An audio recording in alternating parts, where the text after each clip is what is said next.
Sa tuloy-tuloy na pagharurot ng motorcycle industry sa Pilipinas, siguradong bawat rider, mapa-office worker, motorcycle enthusiast, karerista o racer, o kolektor man, tiyak daw na may pinagkakatiwalaang dealer ng kanilang motor.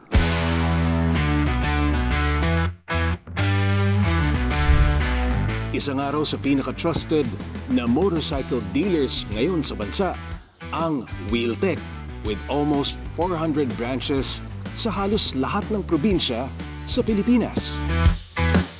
Ang paps nating si Roscoe Odulio ay mula sa second generation owners ng Wheeltech.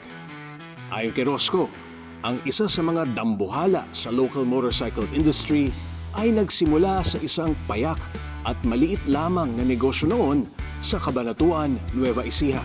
Roscoe, kailan nagsimula ang Wheeltech at paano nung una? Paano siya naging negosyo? Paano naging business? Wheeltech, sinimulan siya ng magulang ko noong September 18, 1974. Start sila sa Burgos Street, Cabanatuan syempre. City. Doon nag-start. Nagsimula yung magulang ko sa tatlong motor. Three Suzuki motorcycles. Doon lang sila nagsimula. Tapos, and then, nag-grow na siya sa ngayon.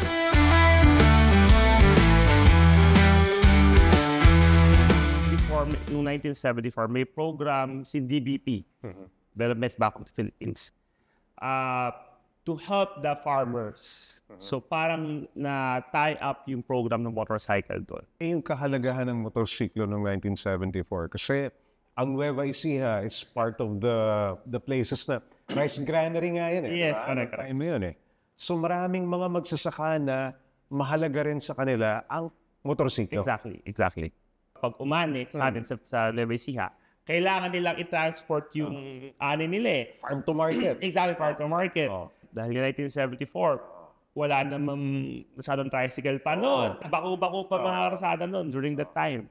So talagang medyo very important yung essential siya for the farmers. Mula sa tatlong Suzuki motorcycle sa Cabanatuan, sinakyan ng Wheeltech ang unti-unting pagkahilig ng mga Pinoy sa motorsiklo. Kaya kasabay ng pag-arangkada ng kanilang negosyo, ang pagdami ng brands na kanilang ino-offer sa kanilang mga customer. Kailan pumutok talaga na umalagwa ang motorcycle industry? This was in the 2000s. Yes.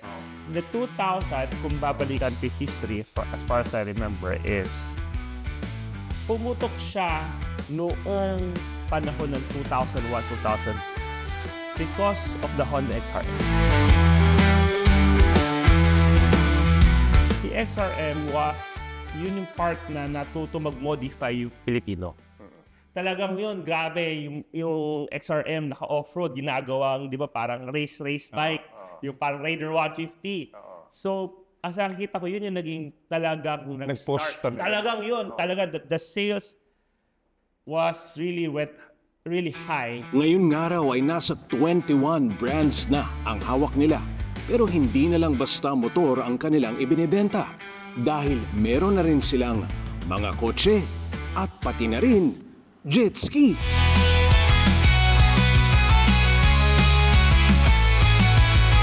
Mahaba na nga raw ang kalsadang binaybay ng Wheeltech, pero bukod sa sipag at tiyaga ng kanilang mga magulang, susi rin daw sa kanilang tagumpay ang dedikasyon ng mga tao sa likod nito. You're celebrating your 50th year this year. Yes. And saan mo may attribute, Roscoe, yung success ng Wheeltech as a company? Actually, syempre ako din, kay Lord pa din. Doon ko ma-attribute lahat.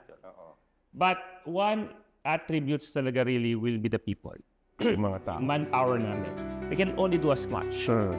Pero kung wala yung tao namin na magagaling, hindi kami makapag-expand. So I think it's really the manpower or yung aming mga tao, empleyado, executives, yung mga managers, ang talagang catalyst kung bakit nakapag-expand kami ng Delta. Working here for almost 26 years, na-witness daw ni Cecil ang unti-unting paglago ng Wheeltech na nagbigay din ng daan para guminhawa sa buhay ang kanyang pamilya. First kasi, nag-start ako dito sa Wheeltech noong 1998, November 1998, as bookkeeper. Dito kasi ako sa Wheeltech nag-start ng trabaho. After nung mag-graduate ako ng college, dito na ako sa Wheeltech. Siyempre, simple lang ang buhay ko noon. Dahil, first job ko to. Habang tumataas ang position kasi dito sa Wheeltech, nagiging maganda din yung estado ng pamumuhay mo. Kasi, marami kang nami-meet na iba-ibang tao na nagiging inspiration mo para lalo kang mag-grow. Sana humaba pa yung panahon ng Wheeltech. Kahit 5 dekada na sa industriya, tuloy-tuloy pa rin daw silang aarangkada para magserbisyo sa pangangailangan ng mga rider sa buong Pilipinas. Pero ang Wheeltech hindi lang sa Luzon, diba? Hindi lang sa Visayas. Maabot kayo hanggang Mindanao. Yes. Ano ang goal natin? Anong goal ng Wheeltech? Bakit gusto natin buong Pilipinas mapagserbisyohan ang mga tao, ang mga rider? One, of course, is for me, I'm a rider. A rider ako eh. I'm a rider. So, parang you want to share your passion with the other riders, of course, and then see good opportunities sa customers mo. Kasi one, kunwari sa Luzon, iba karakter niyan. Ng mga rider. Iba itsura ng tricycle sa Luzon. Pagdating din sa Visayas, iba na naman ang itsura ng tricycle. Iba na naman the way they use it. May habal-habal, di ba? The same thing with Mindanao. Iba-iba yung needs. Kada lugar, Luzon, Visayas, Mindanao. Yes, iba-iba. And also, the way they use the motorcycles are different. Okay. Kaya parang nakakatuwa na parang nakikita mo yung buong industriya na iba-iba, pero it's still a motorcycle. Our direction is also to continue the business. Correct. To expand the business. Expand that. Correct. And then ipass yung aming nalalaman dun sa third, fourth, and so support para yung negosyo ay lumaki. Para tuloy-tuloy lang. Diba? Yes. And then of course then, yung aming manpower pa din, yung main asset namin. Siguro message na lang to the people. I know for a fact na maraming sumusuporta sa Wheeltech, no? Dito kumukuha ng motor, dito. So, tiwala. So, probably, you might want to, give a message to those people who believe. Siguro, ang naisip ko lang ngayon is maraming salamat. Kasi, kung wala talaga naman yung lahat yun, yung customers namin, employees namin, fans, or all of the supporters. Kung wala naman talaga yun, wala naman si Wheeltech eh. So, ang masasabi ko lang talaga is maraming salamat at kung wala po kay lahat, wala po si Wheeltech. Magkakaiba man daw ng estado ng pamumuhay at pinanggalingan, pare-pareho pa rin naman ang hilig at pagmamahal natin sa pagmumotorsiklo. Kaya napakalaking tulong na may mga taong hindi matatawaran ang dedikasyon at handang magserbisyo sa mga rider na tulad ko.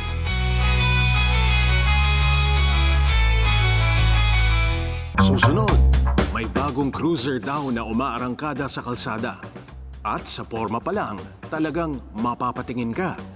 Pero papasa kaya ang performance nito sa isang long-time cruiser rider na gaya ko? Kilatisin natin ang bagong Kawasaki Eliminator 2024.